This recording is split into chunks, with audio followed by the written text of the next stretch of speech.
Алхамдулиллахи Раббил Аламин, вассалату вассаламу аля Расулихи Мухаммадин ва алейхи ва асхабихи аджмаин. Ассаламу алейкум, хириял Дагестан. Ассаламу алейкум, дорогие дагестанцы. Да сделает Всевышний Аллах благодатными вашу жизнь, удел и все остальное. И да не наступит время, когда не станет благодати. Это наше желание.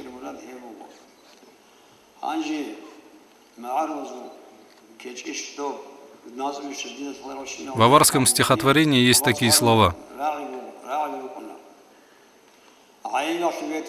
«Виновником недостатка являюсь лишь я сам. Язык во рту без костей обладает правом говорить, что пожелает.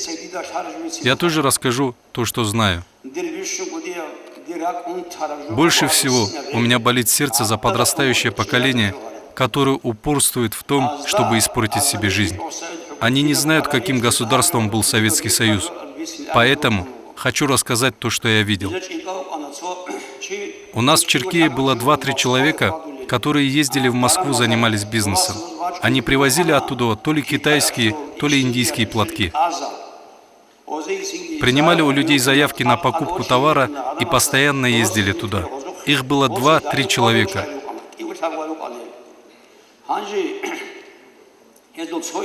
Одного из них звали Абдулла, и он нам рассказывал о том, как однажды приезжал с 2 чемоданами. У них бывало только 2 чемодана, и в них те самые платки. Они всегда привозили только это. Так вот, они сошли с поезда и прибыли в Чер-Юрт. Положив оба чемодана в удобном месте, он хотел поймать такси. И тут появились 2 милиционера и встали на видном месте.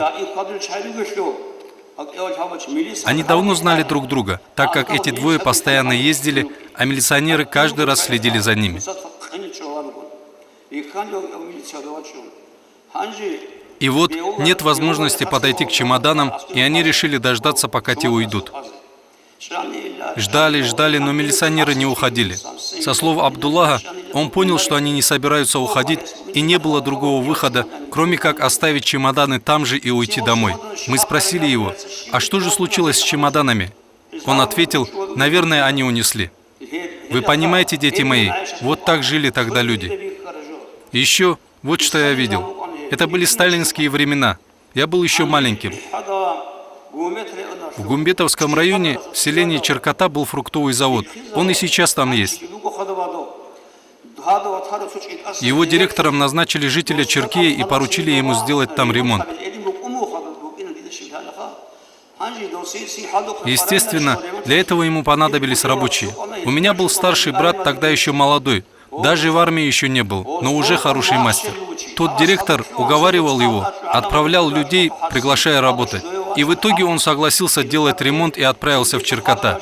Ведь директор обещал оплатить работу, а брат был еще молодым, и ему понравился этот разговор. Вот он и отправился туда.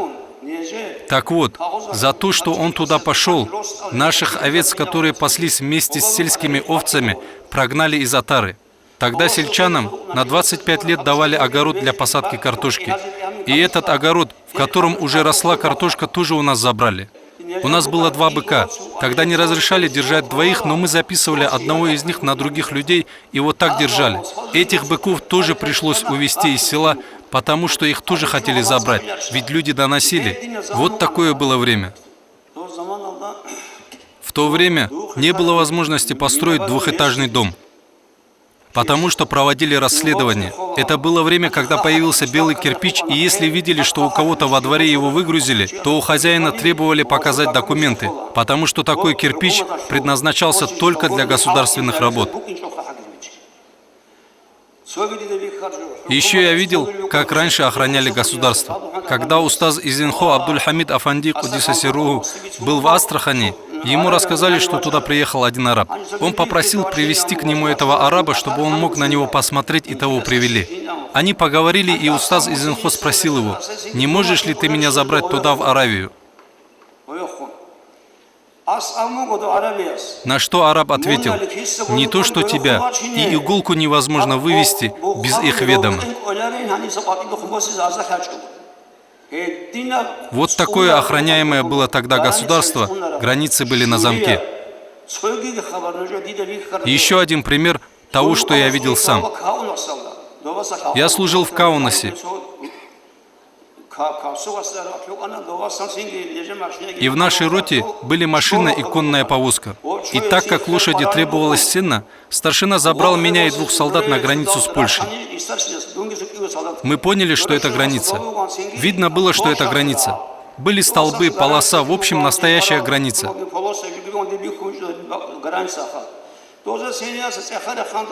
Мы разговорились с пограничниками и спросили, бывают ли там нарушения. Они ответили, было одно. И я спросил, какое именно. Они рассказали, что поймали ученика 10 класса из Каунаса, который собирался перейти границу. Когда мы спросили, зачем он хотел это сделать, куда намеревался пойти, они сказали, что у него была даже карта, и что, по его словам, он отправлялся в Западную Германию. На вопрос, зачем, он ответил, что там живут его родные. На наш вопрос, что вы с ним сделали, последовал ответ: посадили на 10 лет. Я не знаю, судят ли вообще тех, кто учился только в 10 классе, но они сказали, что ему дали 10 лет. Вот так сурово все было. Старшие это все знают. Я же рассказываю младшим, молодежи. Вот такое время было. Теперь спросим у тех бандитов, которые в лесах, чего им не хватает. Спросите любого, что он ответит. Пусть сажает огород на гектаре земли. Кто мешает? Пусть отарами пасет овец, имеет право. Пусть занимается бизнесом сколько угодно. Пусть едет на край земли, не запрещают же. Что же им теперь сказать? Для чего нужно идти в леса? По моему мнению, это признак отсутствия разума. Говорят, если голова не работает, ноги устают. В итоге, каков результат? Они убивают, и их убивают. У пророка, саллаллаху алейхи вассалам, есть хадис: что сделаешь ты, то сделают и тебе. Всевышний натравляет на него человека, как на мышь натравляют кота. В 90-х годах было время, когда со стороны Чечни напали ваххабиты. И там один наш земляк встретил молодого человека с длинной бородой своего знакомого. Жена этого человека на вопросы соседей о том, где ее муж, отвечала, что он уехал на заработки.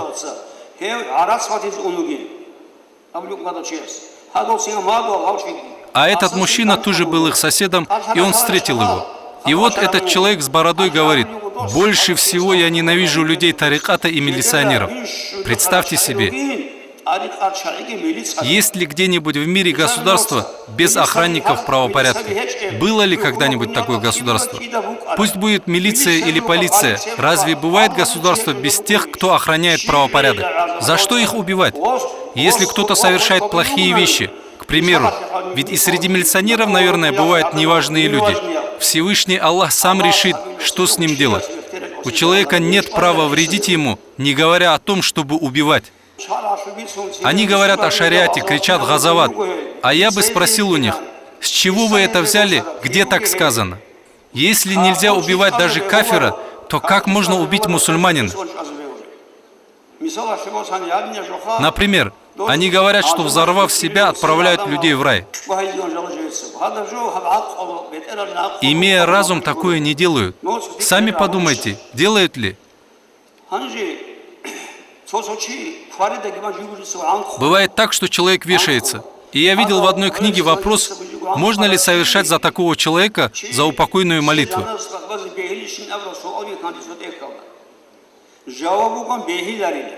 В той книге отвечают, что нельзя. То есть, нельзя за того, кто сам повесился, совершать заупокойную молитву.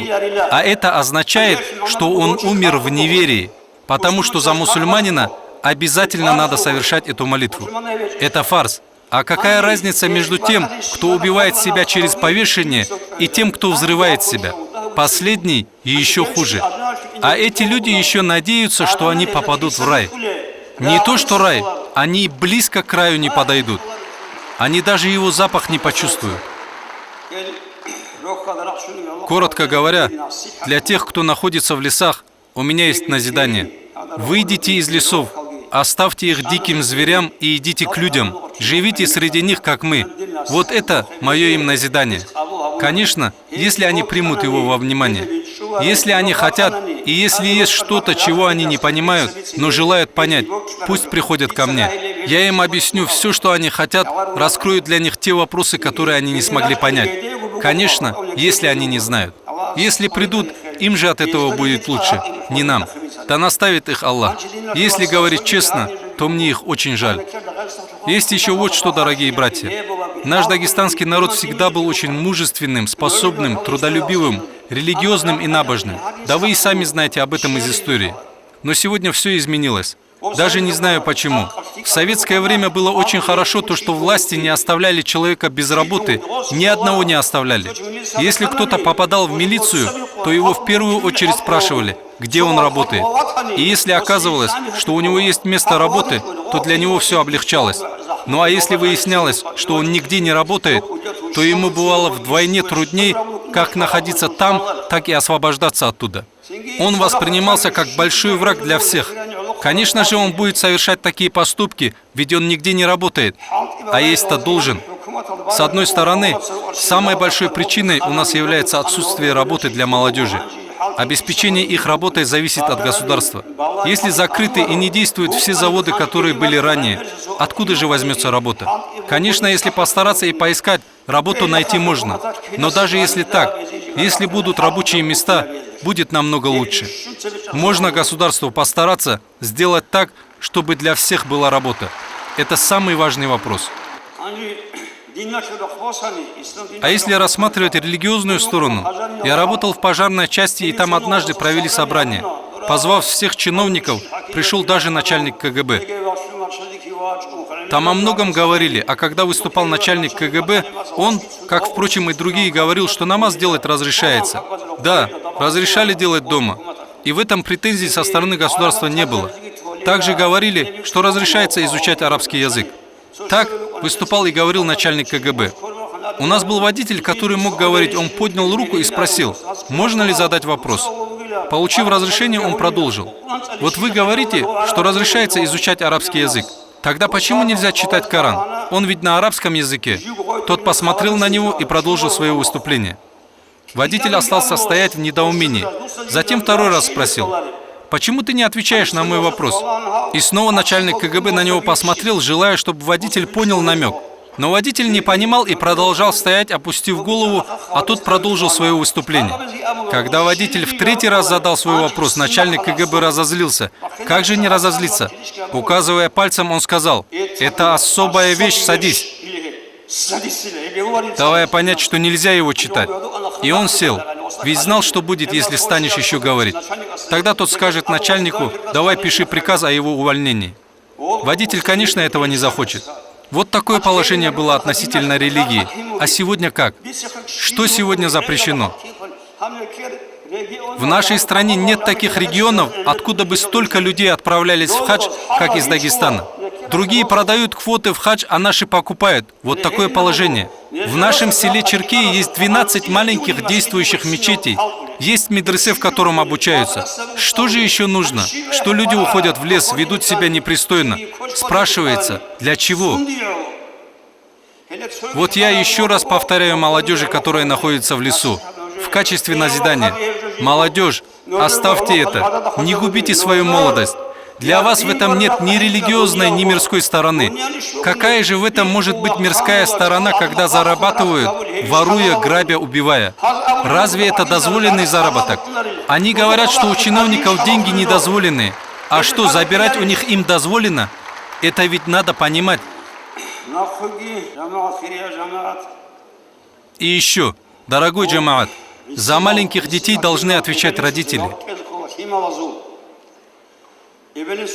Если родители бросят своих детей, нет сомнения в том, что те вырастут плохими.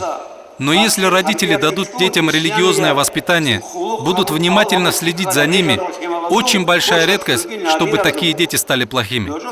Если у вас есть, будь то друг на работе, или родственник, или сосед, у которого нет религиозности, то вы делаете назидание таким людям. О мой друг, так нельзя себя вести, надо молиться, поститься и приходить в мечеть. Если вы будете делать такое назидание, то вам же от этого будет лучше. Конечно же, и ему будет лучше, если он примет во внимание. Но если не примет, то в судный день, будьте уверены в этом, этот человек покажет Всевышнему Аллаху этого религиозного, который был рядом с ним, и скажет, что тот не научил его, хотя был другом, родственником, соседом или работал вместе. Скажет, что раз он не научил меня этому, накажите его вместо меня. Он так скажет, и человек получит за это упрек, если он не научил другого.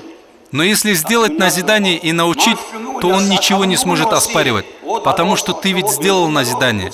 Поэтому хотя бы ради себя делайте назидание. Не будьте безразличными.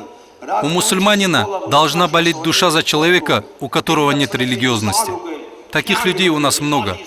Ислам идет вперед, распространяется очень хорошо, но все-таки есть и такие, далекие от религии. Дай Аллах вам помощи, как я уже говорил, делать назидание знакомым и всем другим таким людям. Далее, дай Аллах всем здоровья. Оставайтесь в радости. Желаю, чтобы вы встречали только благое и слышали только доброе. Вассаламу алейкум ва рахматуллахи ва баракату.